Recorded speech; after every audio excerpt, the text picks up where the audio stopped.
আপনি কি পাগল হয়ে গেছেন? আমি পাগল হয়ে গেছি। তুই কোনো কথা কবি না, এখন তুই তোর বাপের বাড়িতে যাবি। তুই তোর বাপের যায় কবি আমার 2 লাখ টাকা লাগবে। অসম্ভব। আমি আমার বাপের থেকে কোনো টাকা পয়সা আনতে পারবো? আমার আব্বা কেন টাকা দিব?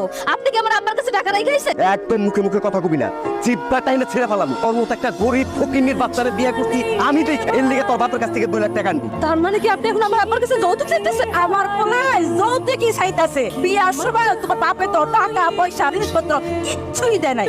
এখন মাত্র আমার পোলায় 2 লাখ টাকা চাইতেছে। আপনার বাড়ি গিয়ে 2 লাখ টাকা নিয়ে আসবা। আপনি আপনার পোলার মতো একই কথা বলতেছেন। আপনারা তো দেখে শুনে আমার আপনার পোলার বউ বানাই নিয়ে আসছে। আপনারা তো আগে থেকেই জানতেন আমার আব্বা গরিব, আমার আব্বার এত টাকা পয়সা নাই, তাহলে তারপরে যাই না শুনে আমরা বউ বানাই কেন আনলে?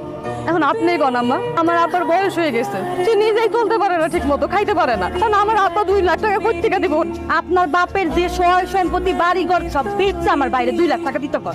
জায়গা সম্পত্তি বাড়ি ঘর তো তোমার ভাইয়েরও আছে, তোমার ভাইরে কও জায়গা তুমি বিক্রি করে টাকার ব্যবস্থা করতে।